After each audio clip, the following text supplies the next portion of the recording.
Today, we are going to be talking about pre-writing and strategies and how to make sure that you are feeling confident about writing and that it's not necessarily this skill that you're born with. It takes a lot of practice and you can, whether you love writing or you don't, it's something that you have to work at, and having a process will really help that. And so let's get started with today's workshop. So, like I said, we're going to be starting with talking about writing. So, where is the first part or first point where we start with the writing process? Where is kind of the starting point? And a lot of times people think with writing, when you think of, okay, where do I start with the writing process? Pen to paper, fingers to keyboard, and you open up a Word document and then you start typing. When I should ask before we get started, when you're assigned a paper, what's your process? Do you, open up a Word document? What's your process of writing? Does anyone find it hard to get started with the writing process? I do. I kind of find it hard to write an essay. Yeah. What part do you kind of find not easy to get started? Well, the introduction is also hard, but after that, every part is like kind of hard, and I just can't find the information to write. Like, yeah, it's just hard. Yeah, and that's one of, you're not alone in that. This is one of the hardest parts to write, is the introduction. It's where you're getting started. It's to form your ideas. It's really difficult. And I see here, Jeremy says, I usually take the most time deciding on how to start, for example, introduction. And so exactly, it's one of the most challenging parts, and getting started usually takes the longest. And so when you're thinking of the writing process, a lot of times we think of, again, getting started on our intro or opening up a Word doc and starting with the title and then just starting to write.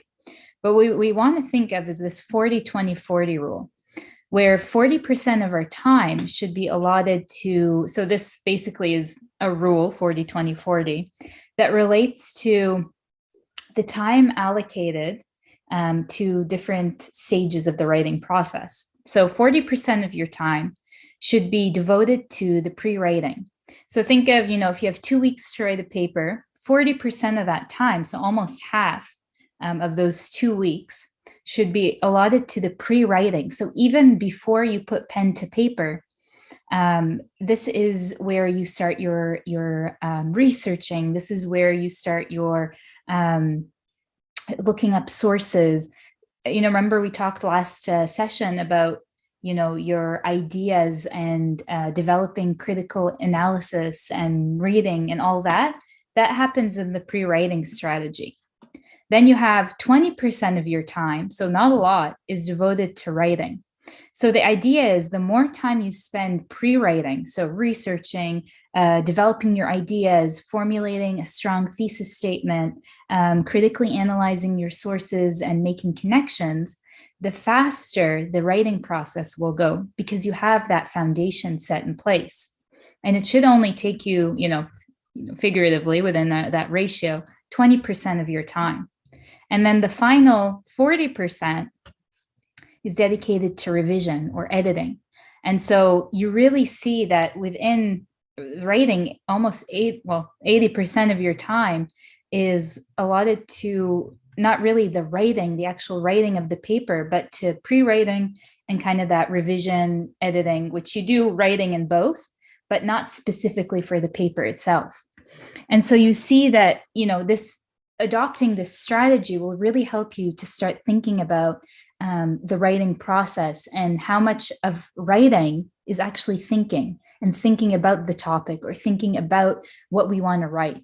And so if you find it's hard to get started, maybe that might mean that you need to spend a little bit more time in the pre-writing strategy to really fully develop or even partially develop the ideas that you want to talk about, or the ideas that you want to unpack, or the thesis statement that you want to make, or the argument that you want to pose.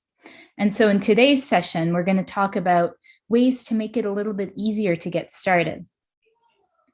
And so once you can do this when you are in the pre-writing strategy, in that, so we basically, not yesterday, the last session that we were just in, where we talked about critically reading to write, all that falls in the pre-writing strategies. And so when you're finally ready to think of your ideas and formalize what you want to say, I recommend creating an outline before you even get started with the actual paper or writing your introduction, is to create an outline. And this will help you organize your ideas in a really clear and kind of specific way. And so when you're thinking of the kind of the benefits of writing an outline, it helps you to clarify, you get to see what the paper's organization will look like. And it'll help you clarify how you want to break up your paper before you actually, start your paper, so that you have a clear outline. And then it reduces that time spent on writing, or, when you're trying to write your introduction. When you have an outline, you'll have the basic components that you want to include, so that it's easier to kind of transfer that into a paragraph or transfer it into an essay format. The other, application to this is also, it provides you an ability to easily kind of go back to the topic and to revisit what you want to say, rearrange your thesis. You don't have to be committed to the idea that you initially have. And in doing or in creating, I should say, an outline, it makes it easier to go back to it. And then finally, you're able to, address the topic and what you want to say in full, and you get to see, from intro to body paragraphs to conclusion in full, even if it doesn't have as many details. But you get to see the paper in full without actually, starting your introduction and then realizing halfway through your body paragraphs, oh, I don't like this idea, I have to go back and change this, or my evidence isn't supporting what I'm trying to say. And, you have to start all over again. An outline helps you revisit those ideas, and it makes it a lot more comprehensive as you're going through your paper. And so this is an example of an outline. And again, you can find this on the SMU website. If you look up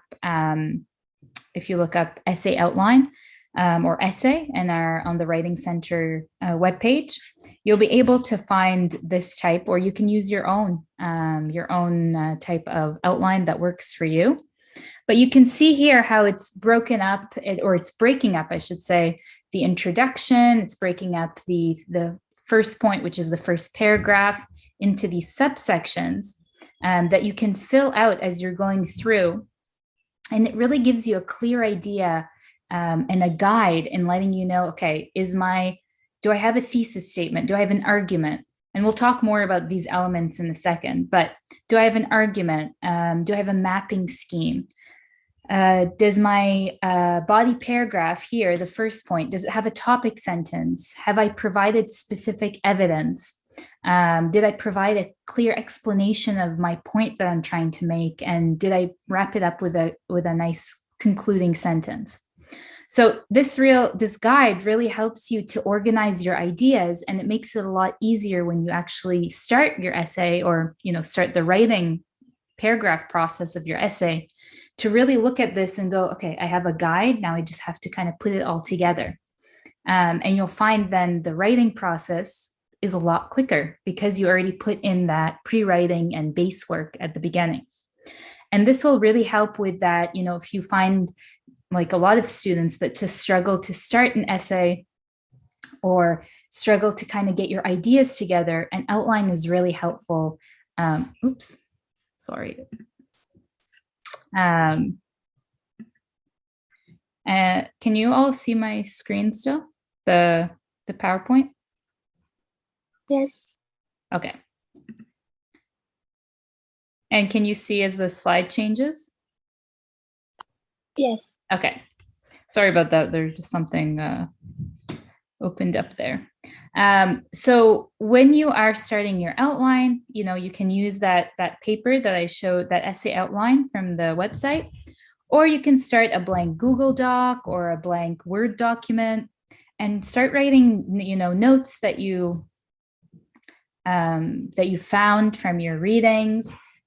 Start outlining ideas, and just start somewhere where you're not confined to, okay, I have to write an introduction. Just start writing, what do you want your essay to talk about? What are the main points you want to include? And that's a really good place to start. My supervisor in my master's program used to tell me, don't get it right, get it written. And so that's a really good thing, when you're writing, sometimes you get writer's block and you're focused on, okay, I have to write this intro first, I have to write this paragraph, I have to include this, and you get stuck. And so don't get it right the first time, but get it written. Just start writing something.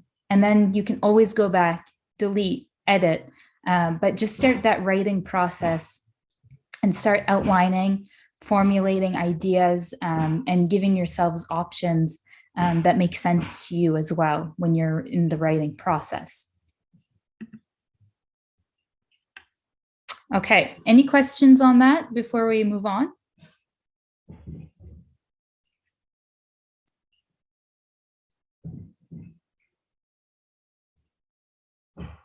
Okay, so when picking a topic,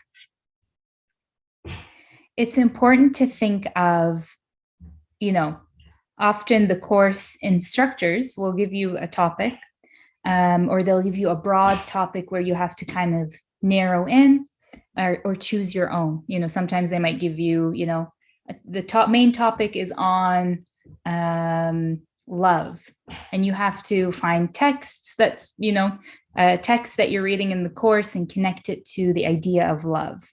And unpack and really create your own thesis statement. And so sometimes, when you are given, such a broad choice, and a lot of times you are, picking the topic is a really, good place to start. It's a good place for research, for critically analyzing work, and thinking of, what do I want to write about here, or what do I want to include here? And so here are some strategies for, when you have to pick a topic. Look at the problems or issues in the field and decide, on your position.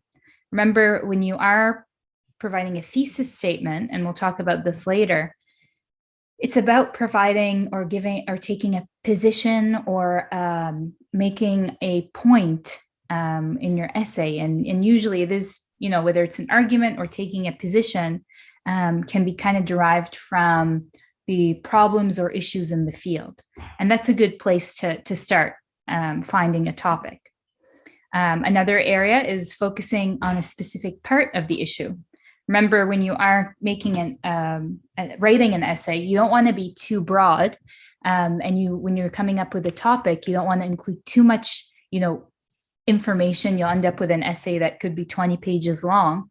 You really want to focus on a specific part that you can, talk about in detail, but also provide, enough information so that it's not overwhelming or distracting.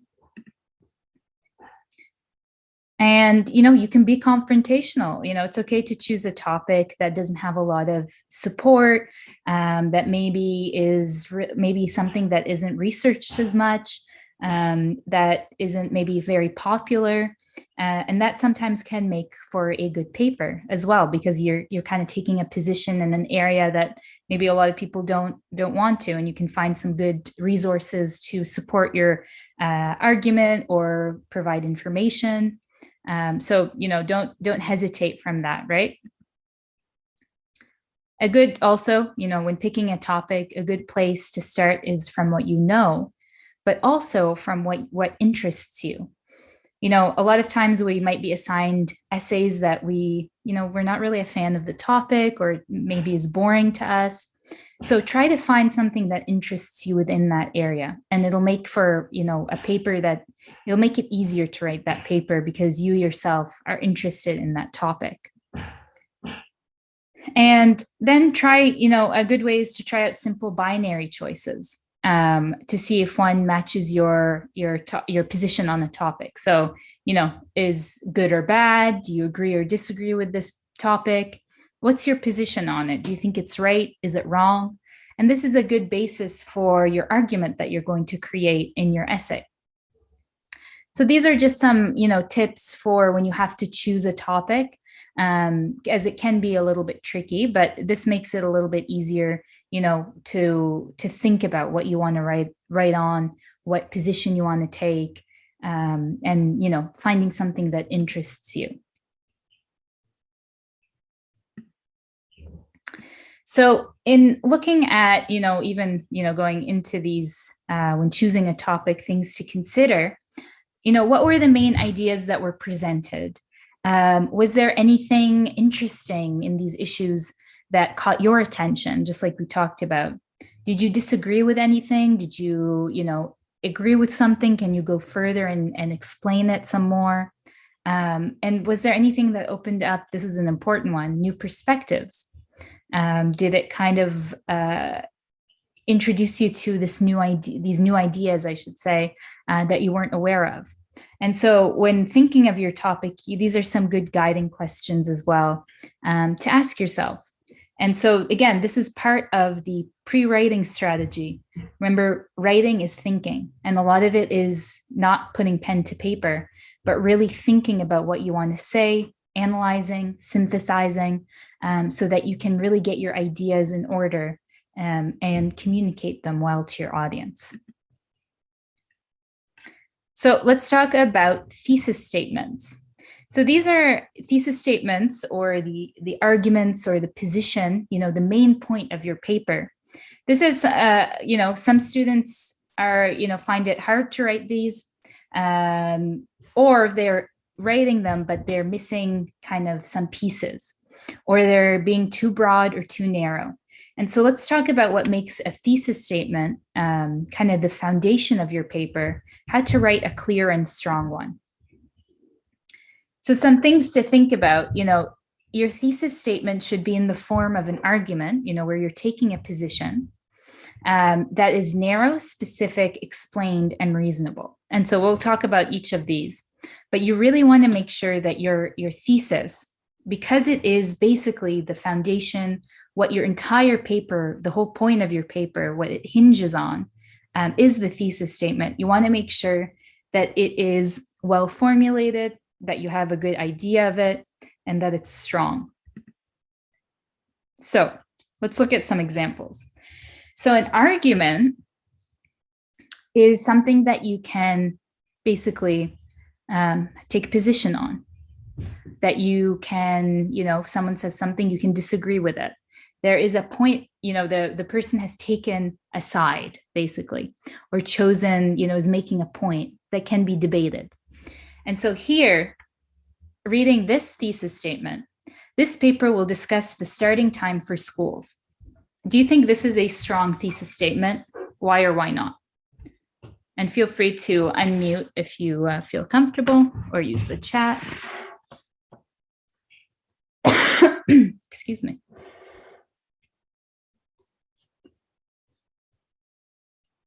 But let me know, what do you think? Do you think this is a strong thesis statement? Think it within the context of an argument. Is this an argument, I should say?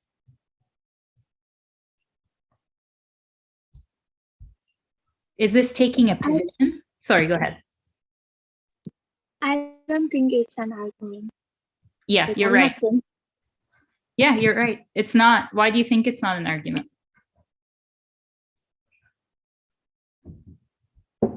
It is only mentioning like it will disclose, but it does not say like two parties. Like, there is no thing to be an argument. Yeah, exactly. Yeah, that's 100% right. So it's not taking a position. It's just stating, it's making a statement, just saying this paper will discuss the starting time. So there's no argument. There's no, if I were to say this, you couldn't say the opposite, because it's just a statement. There's no position. And so here, you can see a comparison. This paper will discuss the starting time for schools, or schools should start at a later time of day. So do you see how there's a difference there? That this is an argument because we're looking and saying schools should start at a later time of day. If I wanted to say the opposite or take another position, I could say schools shouldn't start at a later time of day. Or I could say schools should start earlier. So I can, both defend it and I can pose a counter argument. Whereas in the first one here, I can't say anything. It's just a statement, and it's not an argument at all. So then the second part, let's say now we have our argument. How do we narrow it down? So your thesis statement should also be focused on a narrow topic. This right here is quite broad. So it's not really, we don't really have any details. What schools, what age group are we thinking of? What do we mean by a later time of day? So you want to make sure that your thesis is also narrow. So here we see that we're narrowing in on the topic and kind of paving, less broad and narrowing into more details. So school instruction should start at a later time of day for students under 12 years old. So do you see here, there's more emphasis on what we mean by schools. We mean school instruction or teaching, and that it should start at a later day for who? Students under 12 years old. And so now we've narrowed it in. So right here, this argument was quite broad, and we could have written maybe 50-page paper on this topic. But now we've narrowed it down to a specific age group. We've narrowed it down to what we mean by schools. And so we're not as broad, and kind of we're focusing and shifting our idea. Thirdly, we want to be specific. So we've already narrowed down the topic. Now we want to provide more details regarding this, and provide more details to help, even further focus this topic. So here we're providing more details. So we've narrowed the topic to focus it, and now we're providing more details. So school instruction should start no earlier than 10 a.m. So before it said at a later time of day. That's not very specific.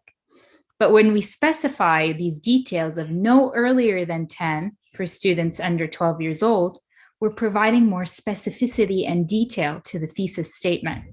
And so this will make it, it's a lot more clear as an argument, and we don't end up, it's narrow enough and specific enough that we'll be able to write, instead of how it was before, a 50-page paper, we can now probably write a 4 to 6 page paper on this topic because it's narrow enough and it's focused enough.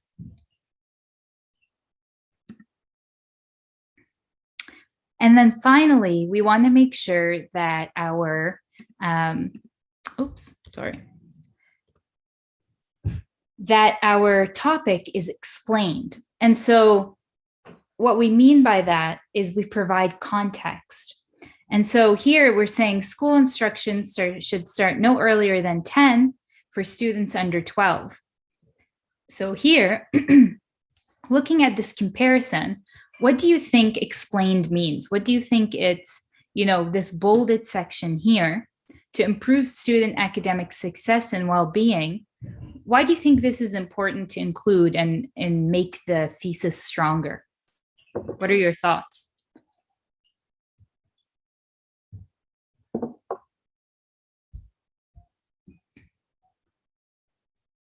So to improve student academic success and well-being, school instruction should start no earlier than 10 a.m. for students under 12.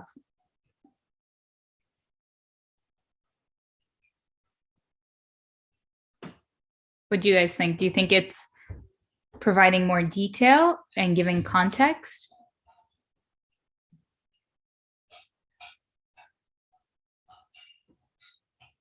I see in the chat.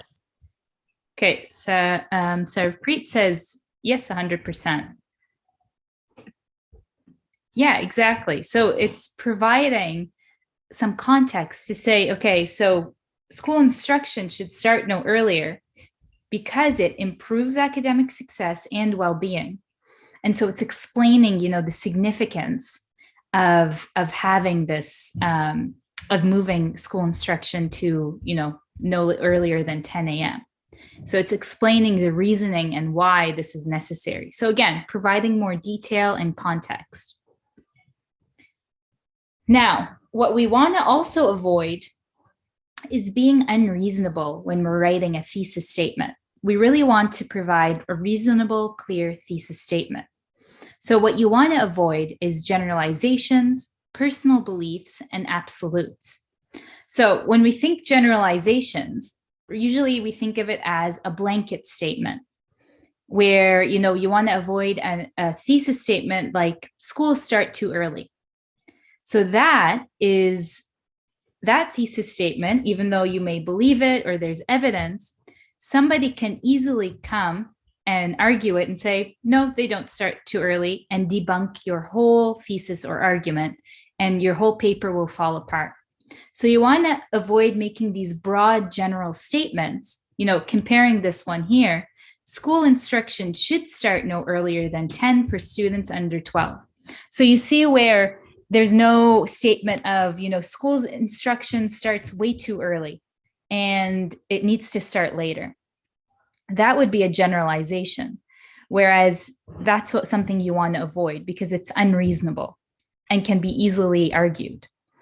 The other thing is that you want to avoid personal beliefs. So you always want to make sure it's okay to have your opinion, but you want to make sure that you're not bringing in your personal beliefs when making an argument, without also, backing it up with evidence. So here, starting school before 10 a.m. damages students. So that's a personal belief.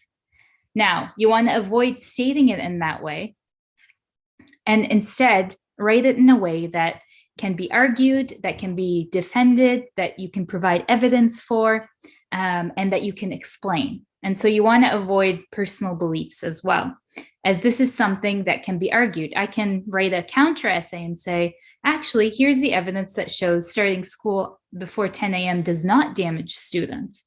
And in doing so, you don't want your essay to fall apart on generalizations or personal beliefs. Another kind of area that you want to avoid is absolutes. So in this example, any school that starts before 10 a.m. is doing students a disservice. So this is an absolute where, any school, and you want to avoid those terms of never, always, any school, in this example, of course, but you never want to use, see, I used an absolute there. You don't want to use those types of absolutes because, again, someone can write an essay or can debunk your argument by saying, actually, even if it's one person, actually, this doesn't always happen, or this does happen sometimes, or if someone said this never happens, it can be argued. And so here, in the same way, any school that starts at 10 a.m. is doing students a disservice. A school can say, actually, no, we're actually helping our students. And so you want to avoid generalizations, personal beliefs, and absolutes so that your argument can be reasonable. And so any questions on those elements of a thesis statement before we move on? I know it's quite a bit of information, but any questions on that? Okay. Now, when you're deciding on a working thesis, you don't have to immediately have a thesis statement, written. It's a work in progress. So just like we went through that process of the thesis statement, you might go through that process as well. And think of some of these, possible answers to your research question that you want to pose. Is this something the reader can disagree with? Is it taking a position? Could you provide more details on the time frame or the location that this is taking place in? Are there limits that could be put on your explanation or your research? What does your research speak to? What evidence is it providing? And again, this is all done in your pre-writing phase, that 40% of your time. And can you give the reader a good reason to care about your point, right? So is your argument, are you providing a clear argument that's narrow, specific, and is reasonable, right? And well explained. So you want to think of those when you're writing your thesis, and don't be afraid to, rework it, to go back, to provide more evidence or to provide more detail in it. It's called a working thesis statement because it's constantly, changing, you're adding to it.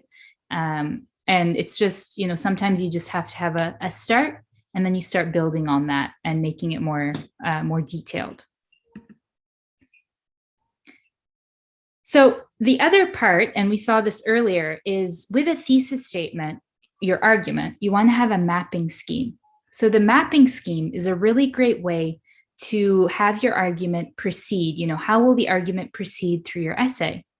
And the mapping scheme, if well written, can kind of be a guide for what each point of the body paragraph is going to look like. So let's see an example. So a mapping scheme, it tells the reader what you plan to say, and it provides a list of supporting arguments.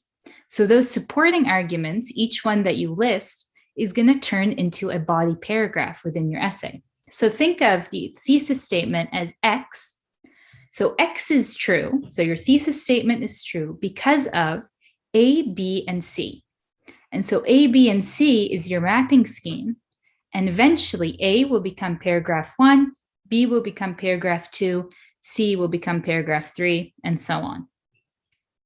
And so this list of supporting, arguments that's, supporting your thesis will help you organize your ideas so that you can visually see what your essay will look like. But it also helps your reader to see, okay, this is what it looks like. This is the breakdown of my essay. Now I understand what's being said.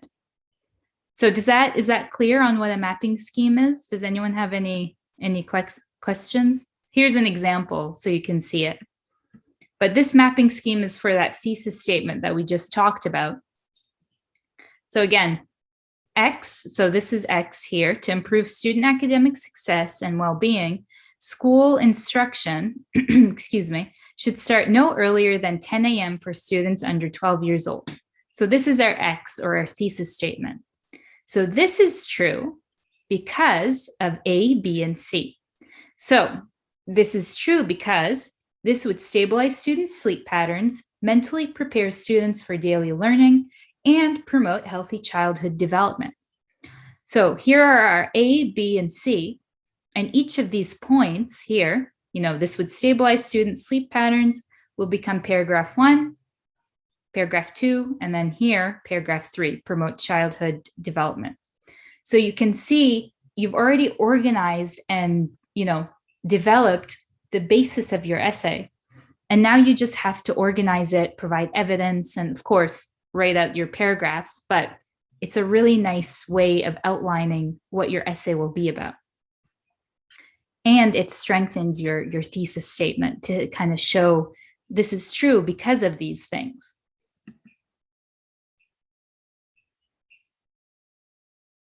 And again, we just talked about that. So ways to organize your points and supporting evidence. Again, you can organize them in so many different ways, when you're providing supporting evidence within your paragraphs. But it can be independent reasons, they don't have to always be related. It can be historical or chronological, most to least important, least to most.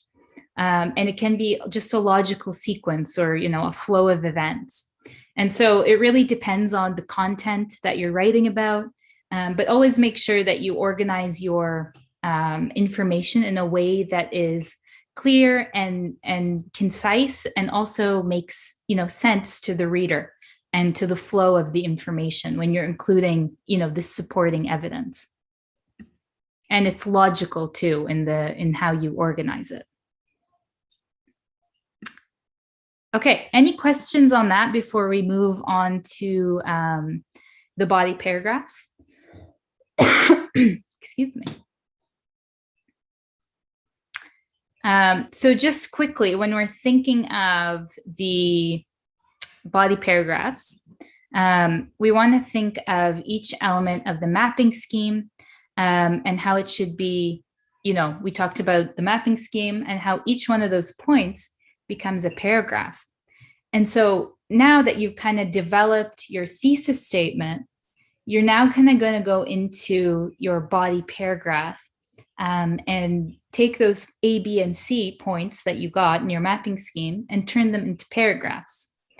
And so the nice thing about writing, when we kind of think about it, it's like a repetition of patterns, almost like a mathematical formula.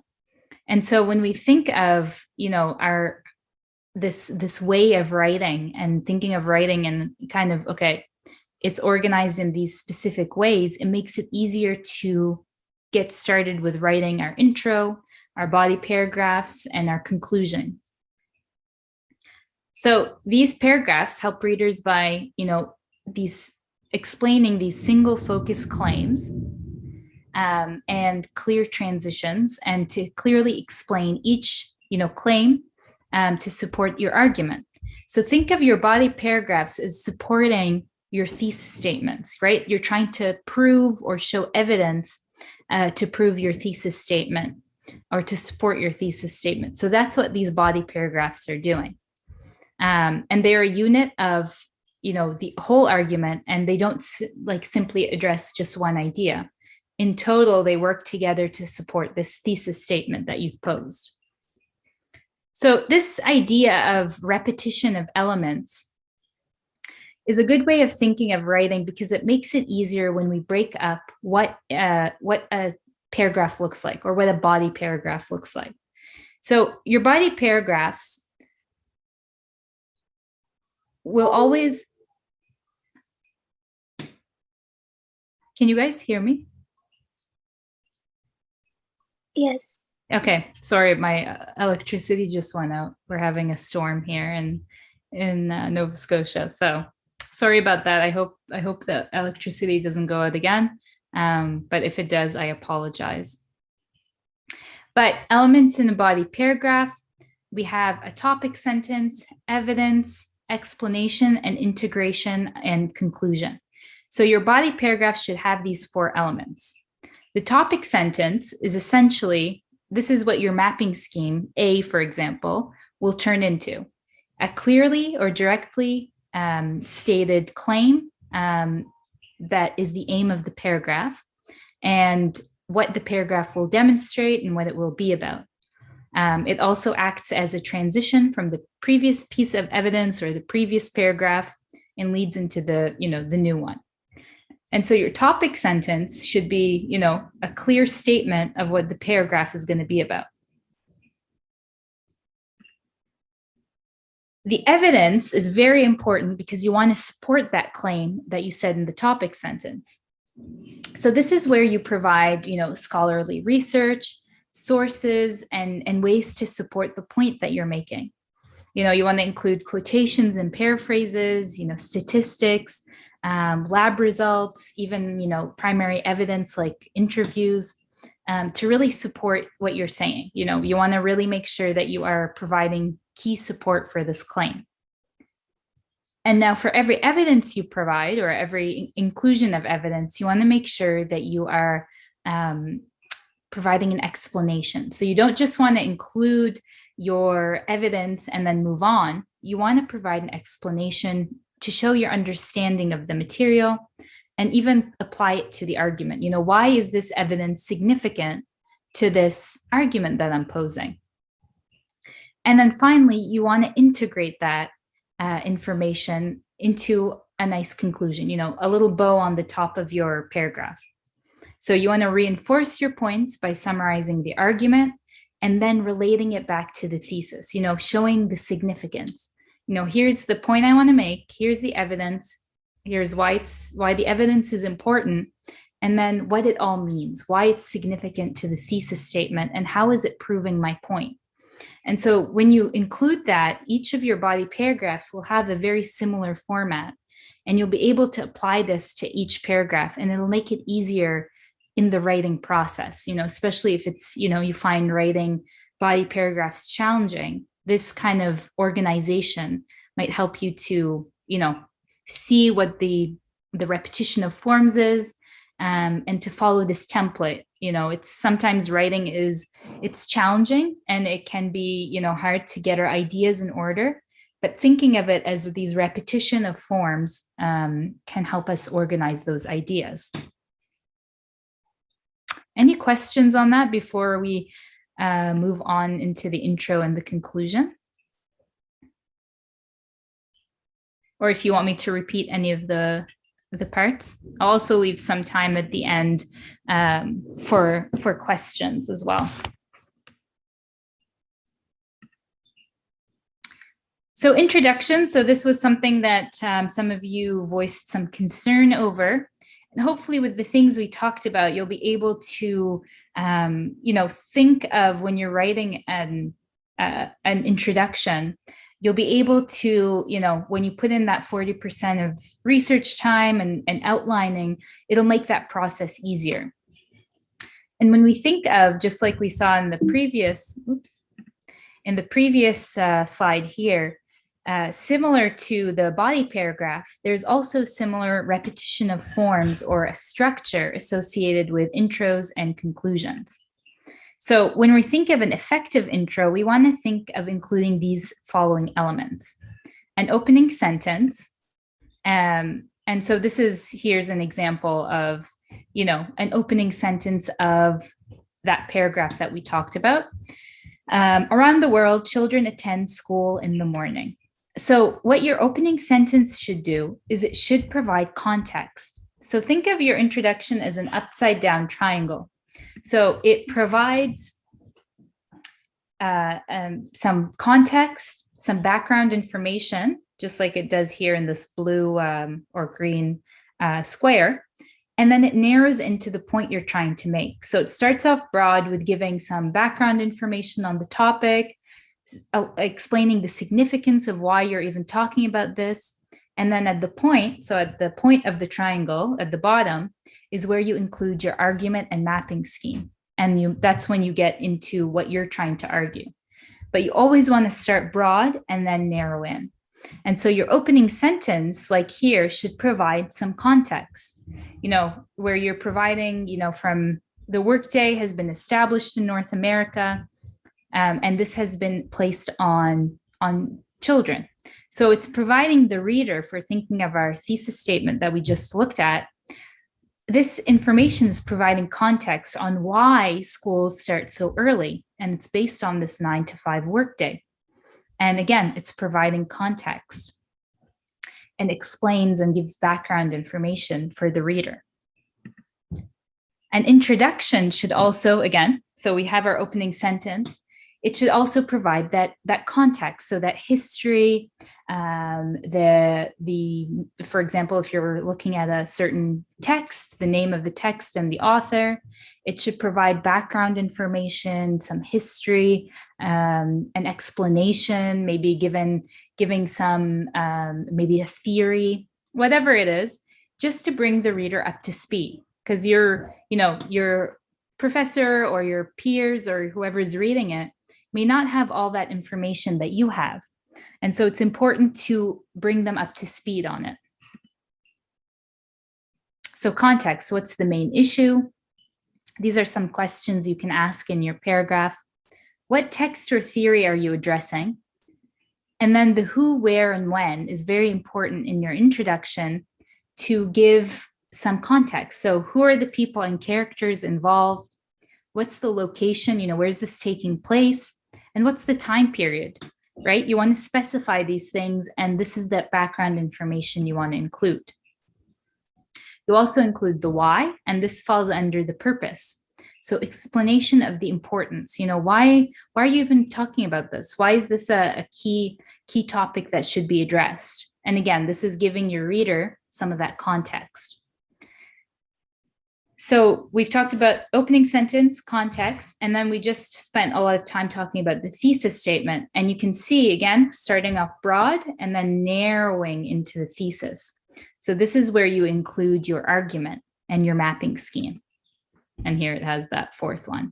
So your argument is really that foundation of, that clear, specific, reasonable, and narrow argument that or position that you're taking, and then the mapping scheme that really shows, this is true because of these things.